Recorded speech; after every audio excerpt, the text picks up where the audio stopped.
ቤተሰቦቻችን ልጃቸውን ካሰለጠኑ በኋላ ከዛው ሰዓት ላይ ከ30 ደቂቃው ሰዓት ላይ 5 ደቂቃ በመውሰድ እንዴት ሲያሰለጥኑ እንደነበረ ለምሳሌ ባለሙያ ሄሌናንም ሰላንም ስታዩ እያንዳንዱን ነገር ሲተገበር የነበረውን ነገር ከ35% ከ25% የሚይዙትን ነገር ቀጣይ ምን ማድረግ እንዳለባቸው ይሰራሉ። የጎደለ ማቴሪያል ካለ ማቴሪያላቸው ሲጠቀሙበት የነበረ ነገር የሚጠቀሙት ማቴሪያል እያንዳንዱን ነገር እዛ ጋር ፖፖ አለ በየመሃሉ ሽንቱን መምጣት አለ መምጣቱን ቼክ የሚያደርጉበት ነገር እያንዳንዱ ከዩኒፎርሙ ጋር በተያያዘ እያንዳንዱን ነገር ጥሩ ጎናቸውንና የሚሻሻል ጎናቸውን ይጽፋሉ ማለት ነው። ይሄንን ካከናወንን በኋላ ቀጣይ ታዲያ ደረጃ 2ስ በምን አይነት መልኩ እናሰለጥናለን? ክፍል 1 አይተናል። ደግሞ ክፍል 2ስ ምን ሊሆን ይችላል የሚለውን ነገር ከሚስ አቡኒ ጋር ከባለሙያ አቡኒ ጋር እናያለን። ልጃችን ተዘጋጅቷል። ዩኒፎርሙ እንደምታዩት ለባብሷል። ማቴሪያሉ አለ፣ የሚጠጣበት ውሃዎች አሉ። እያንዳንዱ ነገር እንግዲህ ዝግጁ ናቸው። ስልጠናቸውን ሲያከናውኑ አብረን እናያቸው እባክሽን። እሺ አመሰግናለሁ። እኔ ጋር የምንሰራው የትንፋሽ ስራዎችን 4 ደረጃዎች አሉ። የከንፈር፣ የጉሮሮ፣ የደረትና የሆድ ትንፋሾች አሉ። ከኔ ጋር የምንሰራው የከንፈርና የጉሮሮ ትንፋሾችን ነው። የከንፈር ትንፋሾችን ስንሰራ መጀመሪያ ትንፋሽ ምንድነው የሚለው ግንዛቤ ለመስጠት እጁ ላይ እፍ እንላለን። ይህ እንግዲህ ምስታከናውነው እፍ ባለሽ ቁጥር ስሜቱ እፍ ስንል የሚሰማን ስሜት አለ አይደለ? እሱን ታደርገዋለች ማለት ነው። እሷ እፍ ካልሽ ካለ እያንዳንዱ ነገሮች ትጠርግለታለች ማለት ነው። ምክንያቱም ከሷ የወጣ ትንፋሽ አለ፣ ከሱ የወጣ ትንፋሽ አለ። የተለያየ ባክቴሪያዎችን ለመከላከል ያክል ይጠረግለታል ማለት ነው። ይሄን ካወቀ ካለፈ በኋላ ከቻለልን ሶፍት እናዘጋጃለን። መጀመሪያ ሶፍት እንደዚህ አይነት ሶፍቶች አሉ። ዝም በመሰነጣጠቅ የተዘጋጃለ። ከዛ ይሄ የራሴ ነው። የሰልጣኝ ደግሞ እንደዚህ በማዘጋጀት አህመድ ወደ ሶፍቱን እሱ እፍ የሚልበትን መጠን እንዲያውቀው ብላ እጁን ተዘረጋለታለች። እጇን ሰልጣኝ ደግሞ ጎበዝ እስኪ አህመድ ጎበዝ። ከዛ እጅን በዚህ እፍ ባለ ቁጥር እጁን እንዲመታው ማለት ነው። ጎበዝ አህመድ ጎበዝ። እንግዲህ ውድ ወንጀሎቻችን አያችሁ፣ እያንዳንዱ ትንፋሽ ከሆድ አካባቢ ሊወጣ ይችላል፣ ከደረት አካባቢ ሊወጣ ይችላል፣ ከጉሮሮ አካባቢ ሊወጣ ይችላል። እዚህ ጋር ደረጃ 1 ላይ እንዳየነው ትሬኒንግ ይወስዷል። በዚህ በኩል ጎበዝ የሚሰማው ነገር ይከተላል ማለት ነው። በጣም ደስ ይላል። ጎበዝ። ይሄን ከቻለልኝ በኋላ ነው ልጁ ችሏል ሰልጣኙ። ከዛ ወረቀት ያዘጋጃለን ለሞት ወረቀት እንደዚህ ከዛ መመሰጣጠቅ ከዛም በኋላ ሶፍቱን በቀላሉ ስለቻለልኝ ጠጠር ወዳለ ነገር እንሄዳለን ማለት ነው። መሳሪያውን እየቀየርኩኝ እሄዳለሁ ማለት ነው። በጣም ደስ ይላል። አህመድ ወደዚህ ጎበዝ አህመድ። ከዛ እያሳየዋለሁ። ከሶፍቱ ትንሽ ለየት ያለ ነው ማለት ነው። እፍ ሲል ጉልበት ይጠይቃል። የትንፋሽ ጉልበት እያከበድኩት እሄዳለሁ ማለት ነው። ጎበዝ። እስኪ እጅን በዚህ ከዛ እፍ በል እፍ። በጣም ጎበዝ። እጁ እስከሚነካለት እፍ ይላል። በጣም ጎበዝ። ራቅ እስኪ እጄ በጣም ጎበዝ። እስኪ ስለዚህ እኩል ትላላችሁ ማለት ነው ሁለታችሁ። እስኪ በል በጣም ጎበዝ ልጅ በጣም ጎበዝ። አመሰግናለሁ። ቴክ 5 ጎበዝ አህመድ። በጣም ጎበዝ። ከዛም በኋላ እንደዚህ ትንፋሽ ስራዎችን ከጨረስን በኋላ ይሄንን መቻሉን ስታረጋግጪ ማለት ነው። ከዛ ወደ ሌላ ሄዳለሁ ማለት ነው። በጣም ደስ ይላል። ግን ከዛ ይሄ ምንድነው? ይሄ ሶፍት ጥጥ ነው ማለት ነው። ጥጡን በመጀመሪያ እስኪ አህመድ እጁ እንደዛ አደርገዋለሁ። ጎበዝ። በጣም ደስ ይላል። በጣም ጎበዝ። እስኪ አሁን ደግሞ እዚህ ጋር ለሚስ ደግሞ እስኪ እፍ አይዞህ በደንብ ጎበዝ። በጣም ጎበዝ። እስኪ ጎበዝ። በጣም ጎበዝ። እስኪ በጣም ጎበዝ። አመሰግናለሁ። የሆድ ትንፋሽን፣ የደረት ትንፋሽን፣ የጉሮሮ ትንፋሽን፣ የጉንጭ ትንፋሽን ለማሰልጠን የምንጠቀምባቸው ዘዴዎች ጉልበት የትንፋሽ ጉልበትን እያጠናከርንለት እንሄዳለን ማለት ነው። ከዛ ከቻለልኝ በኋላ ጥጡንም ሶፍቱንም በደንብ ችሎልኝ አሰልጣኙ። ከዛውን ደግሞ መርጃ መሳሪያ እየቀየርኩ ሄዳለሁ ማለት ነው። የተለያዩ መርጃ መሳሪያዎችን እንጠቀማለን ማለት ነው። በጣም ደስ ይላል። ይሄ ምንድነው? ቴስኳንስ ነው። ቴስኳንሱ ምንድን ማድረግ ነው? ከዚህ ጋር አፍ ብሎ እዚህ ሳህን ላይ ማስቀመጥ በጣም ይገርማል ማለት ነው። እዚህ ጋር ሳህኖች አሉ፣ ቀለል ያሉ ሳህኖችን በማጣበቅ ከዛ ከዚህ ቀጥ ብሎ በጣም ጎበዝ እዚህ ሳህን ላይ ለማድረግ እስኪ ጎበዝ ጎበዝ ጎበዝ እስኪ በጣም ጎበዝ አድርጋል። በጣም ጎበዝ። እሺ አመሰግናለሁ። ቴክ 5 ጎበዝ ልጅ። እሺ ከዛም በኋላ ደግሞ መርጃ መሳሪያውንም እየቀየርኩ እሄዳለሁ ማለት ነው። ቴኒስ ኳስ ጨርሷል። ከቴኒስ ኳስ በኋላ ደግሞ ጨው አለ ማለት ነው። ይሄ ጨው ነው። ከዛ ጨውን ምን ማድረግ ነው? ይሄ አቅጣጫዎች አሉ። አረንጓዴ፣ ቢጫ፣ ሰማያዊ፣ ቀይ። ከዛ አረንጓዴውን በቀዩ በሰማያዊ በቢጫ እንዲል አደርገው አለው ማለት ነው። እንደየአቅጣጫው እንዲያደርገው ማለት ነው። ከዛ ይሄ ምንድነው? ጨው እያንዳንዱ ተግባራችን ላይ ጨው የምንጠቀምበትን ቅድም ገልጬላችኋለሁ። ከተለያዩ ባክቴሪያዎች የሚከላከለው አንዱ ጨው ስለሆነ ማለት ነው። እኔም እዚህ ጋር አለ። ሰልጣኙ የሚያደርጋል፣ ባለሙያም ታደርጋለች ማለት ነው። በዛው ትዕዛዝንም ትኩረትንም የትንፋሽ ክህሎትንም ታሰለጥንበታለች ማለት ነው። ጎበዝ ልጅ። ይኸው አየከው። አሁን ወደ ሰማያዊ ወደዚህ እፍ በል። በጣም ጎበዝ። አሁን ደግሞ በቢጫ አየከው። ወደ ቢጫ ጎበዝ። እስኪ እፍ ጎበዝ። ሚስን ቀደምካት። በጣም ጎበዝ። አሁን ደግሞ ወደ አረንጓዴ በጣም ጎበዝ። የትንፋሽ ክህሎት በደንብ እየሰለጠነ ነው ማለት ነው። በጣም ደስ ይላል። አመሰግናለሁ። እኛም እናመሰግናለን። በጣም ጎበዝ። ቴክ 5 በጣም ጎበዝ። አሁን ቀጥሎ ደግሞ ጠጠር እያደረጉ ሲሄድ ሻማ አዘጋጅቻለሁኝ። ተዘጋጃለ። ሰልጣኛለ፣ የባለሙያም አለ ማለት ነው። ከዛ መጀመሪያ ሻማውን አበራለሁ ማለት ነው።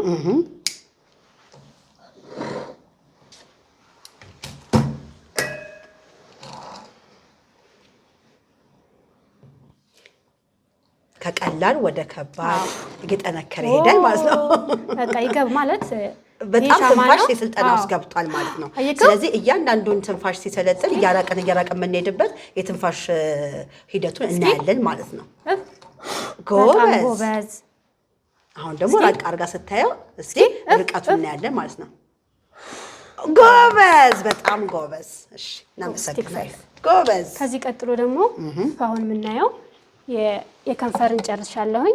ቀጥዬ ማሳያችሁ ደግሞ የጉሮሮ ነው ማለት ነው።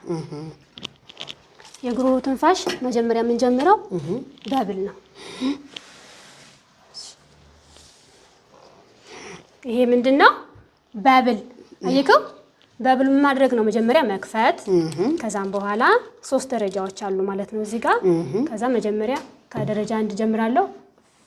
ዋው! ደረጃ 2 እዚህ ጋር አለ። አህመድ ጎበዝ። ኳሷን ሊይዛት ነው። ከዛ ወደዚህ ጎበዝ አህመድ። ያው አህመድ እሱም ይተገብራል ማለት ነው። ራሱ ይተገብራል ማለት ነው። ያስ ጎበዝ ክፈት። ጎበዝ ክፈት። ጎበዝ።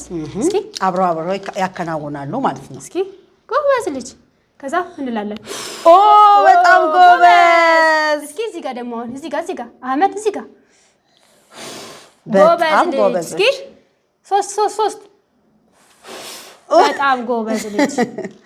በጣም ጎበዞች። በቃ አሁን ደግሞ አህመድ ያው እዚህ ጋር አስገባ። እዚህ ጋር ጎበዝ። ያው እንደኔ ጎበዝ። እስኪ ጎበዝ። በጣም ጎበዝ።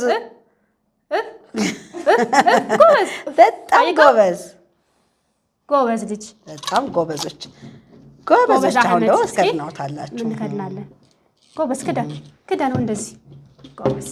በቃ አመሰግናለሁ። ቴክ 5 እስኪ አህመድ ጎበዝ። አህመድ እስኪ። ስለዚህ እያንዳንዱን ስልጠና ከሰለጠነ በኋላ ውሃ የሚጠጣበትን አንዱን መንገድ ቅድምም ደረጃ 1 ላይ ነግራቸዋለሁ። መሀል ላይ ውሃ መጠጣት፣ ፖፖ ማስጠቀም ይጠበቅብናል ማለት ነው። ምክንያቱም የሚሰራው ስራን እያንዳንዱ አይምሮ ስለሚያስተውል አይምሮ እንዳይደክምበት ውሃ መሀል ላይ መጠጣት ይጠበቅብናል ማለት ነው። በጣም ጎበዝ። ይሄ ማለት እንግዲህ የህይወት ክህሎትን ጠንቀቅ አድርጎ እስከ 35% ሰልጥኗል ማለት ነው። መክፈት፣ መዝጋት፣ መቅዳት፣ መታዘዝ፣ ትኩረት፣ የምትነግረውን ነገር አይምሮ ውስጥ ተግባራዊ አድርጎ ወይም ትርጉሙን አውቆት መተግበሩ የህይወት ክህሎቱን በደንብ አድርጎ የሰለጠነ ልጅ እንደሆነ ያስታውቃል። ጎበዝ በጣም ጎበዝ። እዚህ ጋር ማስቀመጥ እዚህ ጋር አመድ እዚህ ጋር ጎበዝ።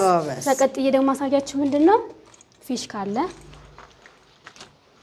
ፊሽካ የራሱ ያለው የባለሙያ አለ የሰልጣነኛ አለ። እስኪ በጣም ደስ ይላል። ጎበዝ ልጅ ምን ማለት ነው? እፍ ማለት እየጠበቃት እንደሆነ እንግዲህ አስተውሉ። እንግዲህ በጣም ጎበዝ። እስኪ በጣም ጎበዝ ጎበዝ ጎበዝ። እስቲ አህመድ በልልኝ፣ ለኔ በልልኝ። እስኪ ጎበዝ ጎበዝ። እስኪ በል ጎበዝ። ሶስት እስኪ በጣም ጎበዝ። እሺ ጎበዝ ልጅ። ከዛ ቀጥዬ ደግሞ ምንድነው ፍሎቲንግ ቦላሉ ማለት ነው። ማቴሪያል ይቀየራል ማለት ነው። ስለዚህ ፊሽካውን ከተጠቀመ በኋላ ወደዛኛው ሲሄድ አመድ አውጣ። ጎበዝ። እስኪ ማውለቅ እናውልቅ። በጣም ጎበዝ። ከዚህ ቀጥዬ ደግሞ መርጃ መሳሪያ እየቀየርኩ ሄዳለሁ ማለት ነው። ይሄ ፍሎቲንግ ቦል ይባላል። ፍሎቲንግ ቦሉን እፍ ማለት ነው። ቆይ አብራችሁ ለማለት ከዛ ያስ ጎበዝ ጎበዝ ወደ ላይ እስከምትንከባለል ድረስ ማለት ነው። ጎበዝ ልጅ። እስኪ በደምብ ጎበዝ። በጣም ደስ ይላል። በጣም ጎበዝ በጣም ነው የምናመሰግነው። በጣም ጎበዞች። አመሰግናለሁ። ቴክ 5 እንግዲህ የተለያዩ አቅጣጫዎችን ስናሰለጥን የትንፋሽ ሂደቶችን ስናሰለጥን ከሆድ የሚወጣ ትንፋሽ፣ ከደረት የሚወጣ ትንፋሽ፣ ከጉሮሮ የሚወጣ ትንፋሽ፣ ከጉንጭ የሚወጣ ትንፋሾችን ስንጠቀም የተለያየ ማቴሪያል አንዱን መጠቀማችን ምንድነው አይምሯቸው እያንዳንዱን ነገር በአይን አማካኝነት በጆሮ አማካኝነት የሚሰማውን ነገር የሚያየውን ነገሮች እንዳይሰለቸው ያደርገዋል። የተለያየ ማቴሪያል ስንጠቀም አዳዲስ ነገሮችን ነው ኮፒ የሚያደርገው ማለት ነው። ወደ ቀጣዩ ደግሞ ስቴፕ እንግዲህ አብረን ያለን የጉሮሮ የመጨረሻውን መርጃ መስሪያ ተጠቅመን እናያለን። አህመድ ወደዚህ ይሄ ሰማያዊ ቀለም ማዘጋጀት አንደኛ ቀለሙን ይለያል፣ ሁለተኛ ነገር ደግሞ እፍ እንዲል አድርገዋለሁ ማለት ነው። እንደየአቅጣጫው ማለት ነው። እንደየአቅጣጫው ማለት ነው። በየአበባዎች እስኪ ደስ ይላል። በጣም ጎበዞች። እንግዲህ እዚህ ጋር አስተውሉ ቤተሰቦች፣ ትዕዛዝ እየጠበቀ ነው። ገና እፍ በል አላለችውም። ትዕዛዝ እየጠበቀ ነው። አሁን ሊሎ ነው። ጎበዝ በደንብ ጎበዝ ልጅ። እስኪ ጎበዝ በደንብ እዚህ ጋር በጣም ጎበዝ። አሁን ደግሞ እዚህ ጋር በጣም ጎበዝ ልጅ። በጣም ጎበዝ።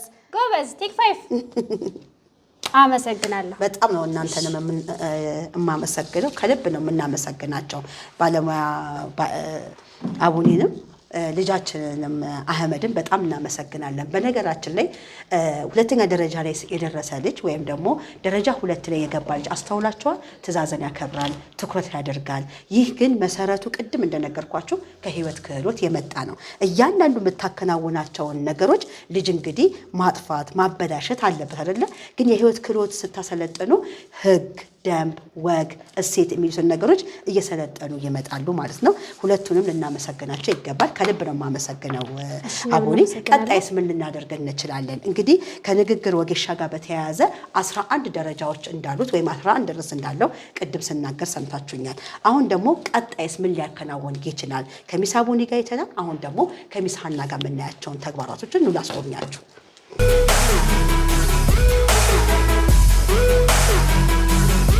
ከባለሙያ ሀና ጋር እንግዲህ አብረን ትግበራውን እናያለን። ቅድም ሚስ አቡኔ ስታሳየን ባለሙያ አቡኔ ስታሳየን የደረት ትንፋሽ፣ የጉሮሮ ትንፋሽ፣ የሆድ ትንፋሾችን እያሳየችን ነበር። ቤታችሁም ስታከናውኑ እነዚህ ነገሮች ከእቅዶቹ ጋር አንድ ላይ እንደመጡላችሁ እርግጠኛ ነን። ምክንያቱም መታችሁ ሰልጥናችሁ እንደነበረ ማለት ነው። ቀጣይ ታዲያስ ሚስ አቡኔ የጀመረችውን ነገር ሚስ አና ወይም ባለሙያ ሀና ምን ልታደርግልን እንደምትች ከልጃችን ጋር አብረን እናያለን ማለት ነው። እባክሽን። እሺ፣ አመሰግናለሁ ውድ ወላጆች። ከሚስ አቡኔ ቀጥሎ ያለውን እኔ ያሳያችኋለሁ። ወደ እኔ ተመልከቱ። በመጀመሪያ ውሃ እንጠጣለን። የትንፋሽ ስራዎች ስለምንሰራ ውሃ መጠጣት፣ አፋችን መጎማመጥ ያስፈልገናል። ሰልጣኝ እንዲያደርግም እንትን እንላለን። አህመድ ኩባያህን አንሳና ውሃህን ከፍተህ ጠጣ። ያ እኔን ተመልከተኝ። ውሃ ከፍታለሁ። ከዛ ውሃ ወደ ኩባያ ይጨምራለሁ። ጎበዝ ልጅ። በቃ ማስቀመጥ። ከዛ ጎበዝ ልጅ ውሃ አንስቶ መጠጣት። ጠጣ። የህይወት ክህሎት እንግዲህ መሰልጠን ይሄ ነው ጥቅሙ። መታዘዝ፣ ትኩረት ማድረግ፣ የምትናገረውን ነገር አይምሮ ውስጥ አስተውሎ በተግባር ማሳየት። ጎበዝ ልጅ፣ በጣም ጎበዝ። አሁን ከኔ ጋር የሆድ ትንፋሾችና የደረት ትንፋሾችን እንሰራለን። በመጀመሪያ የልደት ጥሩምባ ነው። ይሄንን ወላጆች ስታሰሩ በቤታችሁ ለልጆቻችሁና ለእናንተ የተለያየ ማቴሪያል ቢኖር ጥሩ ነው። ይሄ የሱ ነው። ስሙንም መጻፍ ትችላላችሁ ወይ የማቴሪያሉን ከለር መቀየር ነው። እናንተ ተግብራችሁ ማሳየት። በጣም ደስ ይላል። እስቲ በደንብ ኡፍ። ጎበዝ ልጅ በደንብ። አንበሳ ልጅ እስቲ በደንብ ጎበዝ አንበሳዬ። እስቲ አስቀምጥ እዚህ ጋር ቴክ ፋይቭ ጎበዝ ልጅ። ከዛ ቀጥሎ ደግሞ ይሄ የልደት ጥሩምባ ነው። እዚህ ጋር የሰልጣኝ አለን። ከአንገት ላይ እናደርግለታለን። በእጁ እንዲይዘው ማድረግ። በእጅ ያዝ። ከዛ ጠብቀኝ እኔን። ያው ልጅ ስለሆነ እንግዲህ እየታገሳችሁት። እስቲ ኡፍ በል በደንብ ኡፍ። እስቲ እስቲ በደንብ ጎበዝ ልጅ። ከዚህ ቀጥሎ ደግሞ ጎበዝ፣ ቆይ ላግዝህ። በጣም ጎበዝ ልጅ።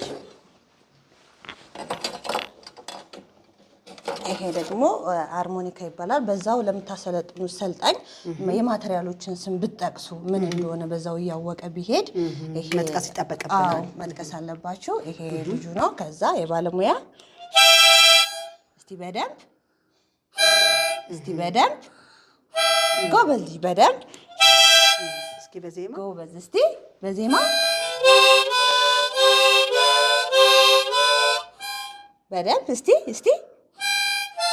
ጎበዝ ልጅ በጣም ጎበዝ ቴክ ፋይቭ ጎበዝ ልጅ። አሁን ከዚህ ጋር ውሃ በስትሮ ነው። አሁን እዚህ ጋር ለሰልጣኝ በዚህኛው ከለር ነው ያደረኩለት።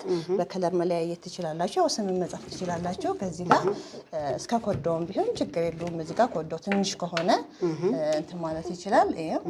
ያስ ስለዚህ በኩባያው መቅረት አለብን ማለት ልክ እንዲህ ከረዘመ ወደ ኩባያው እንገለብጣለን ማለት ነው። ውሃ አዎ። ከዛ ይሄንን በእጅ ያዝ። ጎበዝ ልጅ በደንብ እስቲ አየኸኝ እኔን።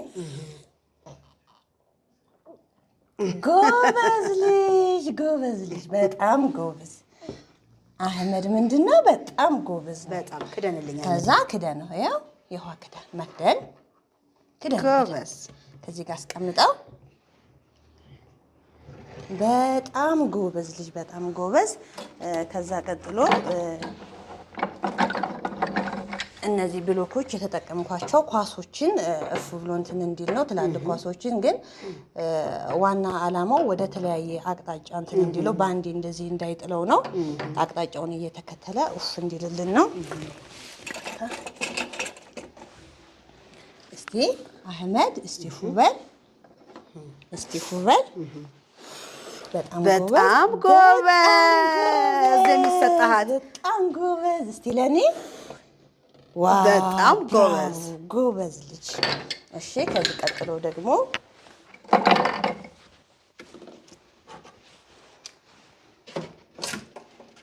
ይሄ ሳክስፎን ይባላል። የሰልጣኝ ስም እዚህ ጋር ተጽፎበታል። እዚህ ጋር ደግሞ የባለሙያ ስም ተጽፎበታል። ይሄንን መጀመሪያ ይሄው መያዣ አለው። እጁን እንደዚህ እንዲያስገባ ማድረግ። ከዛ በኋላ እነዚህን እየነካ ኡፍ እንዲል ማድረግ ማለት ነው። በጣም ጎበዝ ልጅ። ይሄ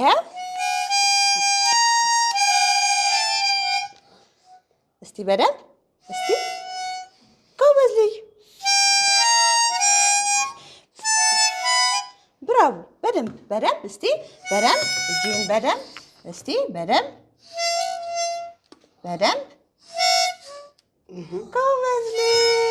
ጎበዝ ልጅ። በጣም ጎበዞች፣ ሁለታቸውም ጎበዞች ናቸው። በጣም ጎበዝ። አሁን ከእጅ አውጣ። ጎበዝ ልጅ። ከዛን ፉኛ እንወጥራለን። ይሄ ለሰልጣኝ ነው። ስም እዚህ ጋር ጽፈንበታል እንዳይቀያየርባችሁ፣ እናንተም ስትጽፉበት ጥሩ ነው።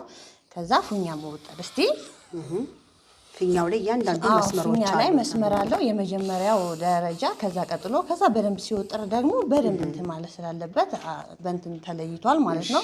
እስቲ በደንብ ያው እንደዚህ መያዝ። አየኸኝ? እኔን መጀመሪያ እኔን ይሄኝ። እሺ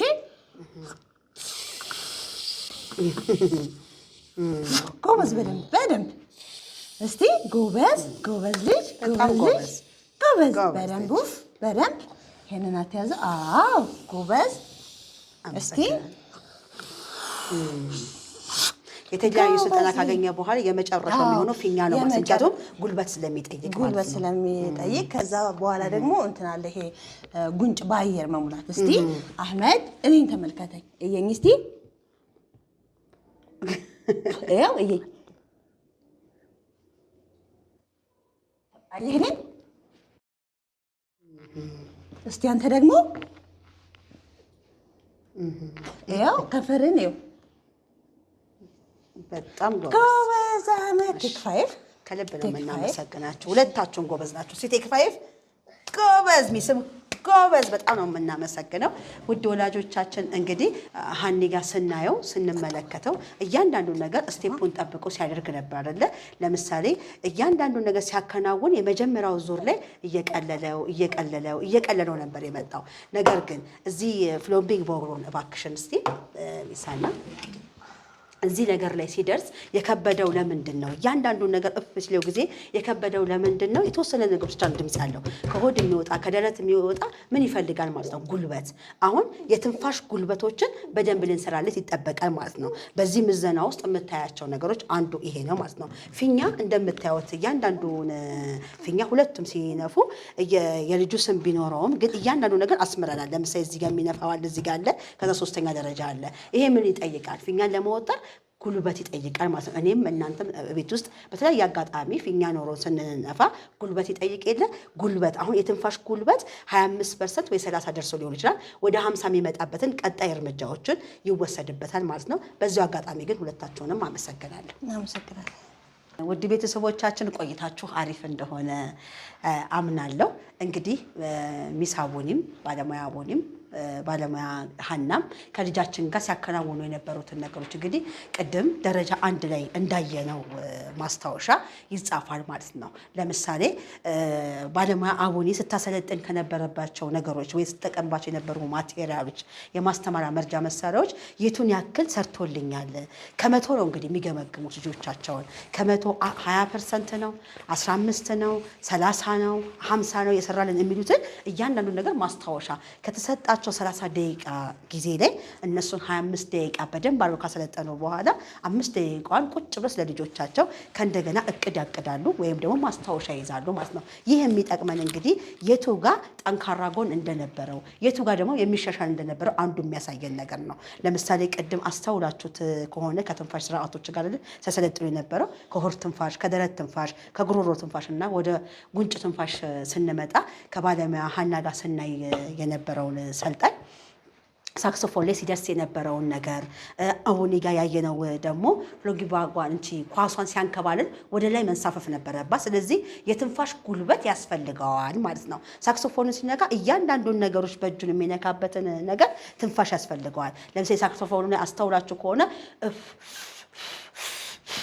ወደ ውስጥ የሚያስገባው ትንፋሽ ነበረው ማለት ነው። ስለዚህ እያንዳንዱ ትንፋሽ ወደ ውጭ መውጣት እንዳለበትም አንዱ የተገነዘብንበት ሁኔታ ነው። ሁለተኛው ነገር ኳሱን እፍ የሚልበትን አቅጣጫ እያንዳንዱን ነገር አቅጣጫውን ጠብቆ የሚልበት ምን ይፈልጋል? ጉልበት ይፈልጋል ማለት ነው። ባለሙያ አቦኒ ጋም ስናይ ቀለሙን አድርገን አበባ ላይ አድርገን እፍ የሚልበትን እያንዳንዱ አቅጣጫ ምን ይፈልጋል? ተከታታይ ትንፋሽ እፍ የሚሉ የማይቋረጥ ትንፋሾች ያስፈልጋሉ ማለት ነው። ሳክሶፎን ላይም ስንመጣ ደረጃዎች አለ እያለ የሚያልፍ ተከታታይ የሆኑ ወደ ላይ ወደ ታች የሚወጡ አየሮች ያስፈልጋሉ ማለት ነው። ስለዚህ ስለዛ ነገሮች ልጁ መሰልጠን እንዳለበት ድጋሚ ይጽፋሉ ማለት ነው። ይሄን ልጅ የሰለጠነስ ደረጃ 1 ላይ ያየናቸውን ነገሮች የተገበረ ልጅ ወደ ደረጃ 2 ስናሸጋገር እዚህ ባለሙያ ጋር መተን ደግሞ የትንፋሽ ስራዎችን ሲሰራ አይተናል። ይህንን አቺፍ ያደረገ ልጅስ፣ የሰለጠነ ልጅስ፣ የበቃ ልጅስ ወዴት ይሄዳል ብላችሁ እንደምትጓጉ እርግጠኛ ነኝ። ስለዚህ ደረጃ 1ን አይተናል። ለእነዚህም ምስጋና አቀርባለሁ። ደረጃ 2 ላይ ያሉ ባለሙያዎች አመሰግናለሁ።